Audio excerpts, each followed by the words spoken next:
कहां है भगवान? कैसे दिखते हैं भगवान? कहां मिलेंगे भगवान? कहां रहते हैं भगवान? ये प्रश्न कई बार मन में उठता है। इसका उत्तर जानना चाहते हो तो ये प्रसंग बड़े ध्यान से सुनिएगा।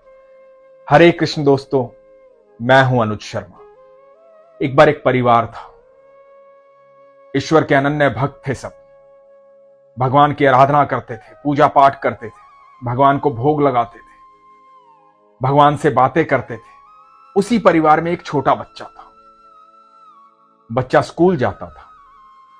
मम्मी पापा से पूछता था कि भगवान रहते कहां हैं, कैसे दिखते हैं, मिलेंगे कैसे, उनसे मिलना है, कैसे मिला जाए उनसे। तो मम्मी पापा बताते थे कि भगवान तो ऐसे ही दिखते हैं जैसे ठाकुर जी दिखते हैं, यही तो है भगवान। और जरूर मिलेंगे बेटा, जब दिल से बुलाओगे तो जरूर मिलेंगे, उनकी खोज करोगे तो जरूर मिलेंगे। वो सबसे मिलते हैं, जो उनसे प्रेम करता है उससे अवश्य मिलते हैं। ये बात कह करके मम्मी पापा बात को टाल देते थे। अब ये बच्चा बड़ा होने लगा। थोड़ा बड़ा हुआ तो एक दिन जिद पकड़ ली कि मुझे भगवान के साथ लंच करना है, भगवान के साथ खाना खाना है, मुझे भगवान से मिलना है, मुझे भगवान से मिलवाओ, मुझे उनको देखना है, उनसे बातें करनी। आप नहीं जानते भगवान कहां रहते हैं, और यदि आप जानते हैं तो मुझे बताओ भगवान कहां रहते हैं। आप कहते हो ना खोजना पड़ेगा भगवान को, जो प्यार करता है उससे मिल जाएंगे भगवान। तो मैं खोजूंगा भगवान को, मैं उनसे प्यार करता हूं, मुझे मिलना है उनसे। तो मम्मी पापा ने बहुत समझाया। मम्मी पापा के मन में आया कि हम ही आज तक भगवान से नहीं मिले तो इसे कैसे मिलवाएं। उसे बहला दिया, फुसला दिया, समझा दिया। अगले दिन सुबह जब बच्चा उठा तो बच्चा अपने स्कूल जा रहा था। बच्चे ने आज निर्णय कर लिया था कि आज भगवान को खोजूंगा, आज भगवान से मिलूंगा, आज भगवान के साथ ही लंच करूंगा। और अपने स्कूल की तरफ गया। स्कूल की तरफ जाकर के ये सोचता रहा कि भगवान से मिलना है तो खोजना पड़ेगा। तो पैदल चलता रहा, भगवान के बारे में सोचता रहा, उन्हें पुकारता रहा तो काफी आगे निकल गया, स्कूल से काफी आगे निकल गया। अब उसे ध्यान ही नहीं है स्कूल के बारे में। उसके मन में तो बस एक बात है कि आज मुझे लंच भगवान के साथ करना है।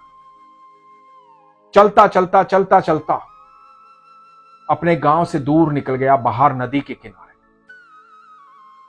के किनारे जाकर के बैठ गया और सोचने लगा कि भगवान आप आइए, आप कैसे आएंगे, मुझे आपको देखना है, मुझे आपसे बातें करनी है, मुझे आज आपके साथ लंच करना। ये सोच रहा था और उसने नदी के किनारे देखा कि दूर एक वृद्ध व्यक्ति बैठा हुआ है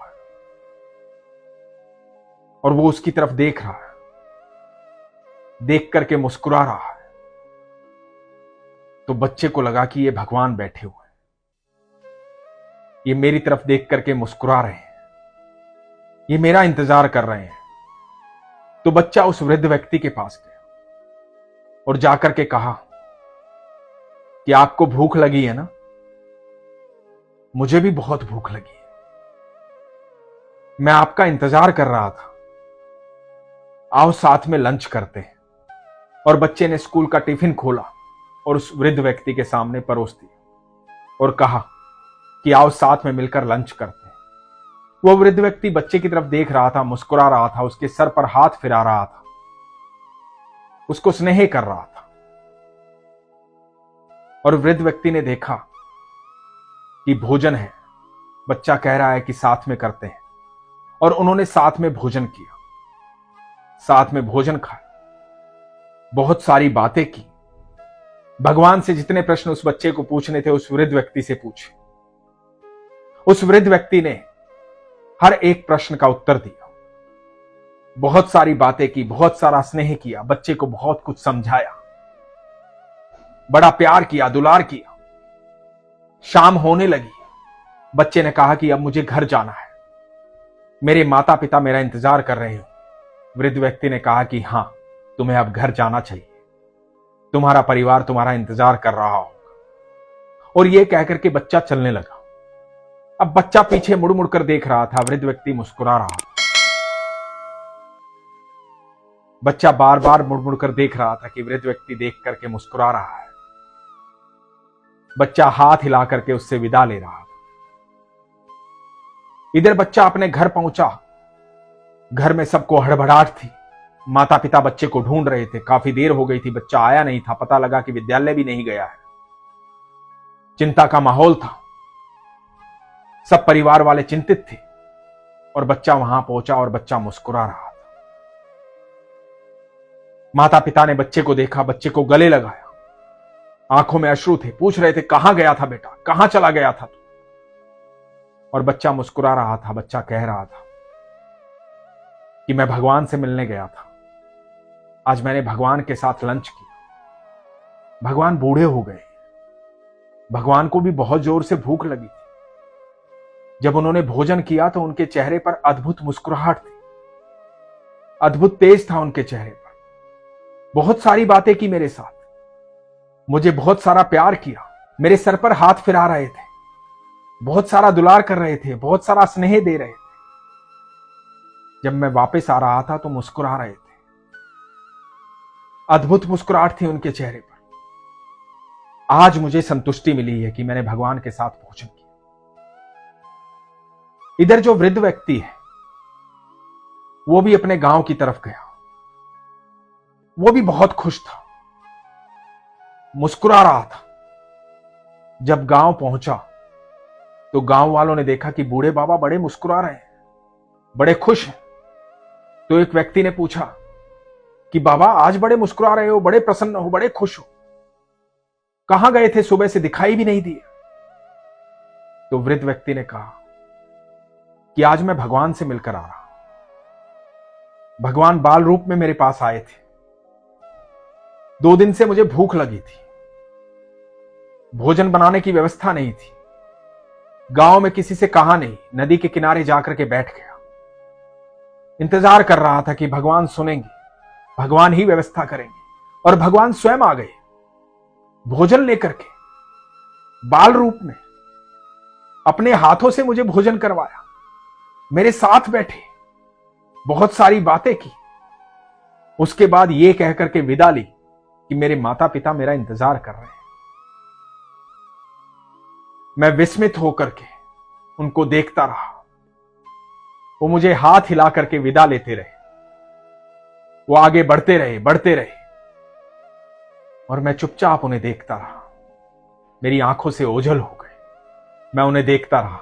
आज उन्होंने मुझे भोजन करवाया है। दोस्तों, भगवान तो हर जीव के भीतर है, कण कण में विद्यमान है। जब भी कोई समय पर हमारी मदद करता है, हमारी जरूरतों को पूरी करता है, वो साधारण व्यक्ति नहीं होता, वो साधारण इंसान नहीं होता।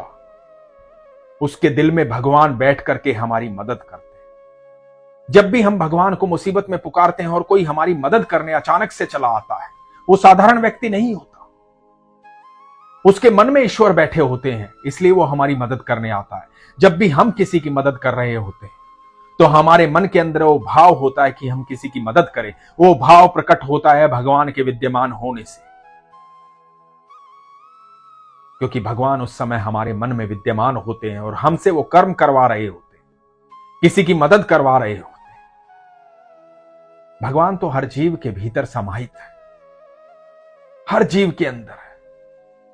यदि आप भगवान के दर्शन करना चाहते हैं, भगवान के और करीब जाना चाहते हैं, भगवान से मिलना चाहते हैं, तो अपने भीतर खोजिए। हम सबके भीतर भगवान है। जब हमारी नीयत, हमारा कर्म इस प्रकार का हो जाएगा कि हम सबकी चिंता करने लगेंगे, सबका भला करने लगेंगे, जितनी व्यवस्था हमारे पास है उस व्यवस्था के अनुसार, उस नियत के अनुसार हम दूसरों की मदद करने लगेंगे, तो हम भगवान के करीब हों। और जब भी हम किसी की मदद करते हैं तो भगवान हमारे भीतर विद्यमान होकर के वो मदद करवाते हैं। उस समय भगवान की हम अनुभूति महसूस कर सकते हैं। किसी के चेहरे पर आई मुस्कुराहट साधारण मनुष्य की मुस्कुराहट नहीं है। जब हम किसी को भोजन करवाते हैं, उसके बाद वो व्यक्ति मुस्कुराता है, तो वो मुस्कुराहट उस साधारण व्यक्ति की नहीं है, वो भगवान की तृप्ति की है, वो भगवान की मुस्कुराहट है। भगवान आपके भोजन करवाने से आनंदित होते हैं। इस प्रकृति में जब भी हम योगदान करते हैं तो उस योगदान से भगवान आनंदित होते हैं। भगवान की वो मुस्कुराहट हमें दूसरों के चेहरे पर दिखाई देगी और वो संतुष्टि अपने भीतर दिखाई देगी। यदि आप ईश्वर से मिलना चाहते हैं, उनके करीबी होना चाहते हैं, तो इस प्रकृति में अपना योगदान दीजिए और ईश्वर पर विश्वास रखिए कि वो हर समय आपके संग है। बस एक नियत बनाइए। कभी ये मत सोचिए आपके पास धन कम है, आप मदद कैसे करेंगे। आपकी नियत होनी चाहिए। जब आपकी नियत होगी तो आपके जीवन में बरकत होगी। आप घर से ये सोच के निकलिए कि आज जो भी कर्म करूं उसमें किसी का अहित ना हो, दूसरों का भला हो। और विश्वास रखिए कि ईश्वर आपके साथ हैं, हर पल साथ हैं, आपके संग हैं। उस व्यवस्था में आपकी मदद करेंगे। आप देखना आपके जीवन में इतना बदलाव होगा, आपकी व्यवस्था बढ़ती चली जाएगी। बस आप नियत रखिए। आपके पास धन की कमी नहीं रहेगी, आपके पास अन्न की कमी नहीं रहेगी। आप नियत रखिए, आपके जीवन में दुख नहीं आएंगे। इतना सुख आएगा, इतना धन आएगा कि आप दूसरों को बांट सके। इसके लिए आपको विश्वास की आवश्यकता है, नियत की आवश्यकता है। इसीलिए हमेशा कहता हूं, अपने विश्वास को मजबूत कीजिए, अपना ख्याल रखिए। हरे कृष्ण।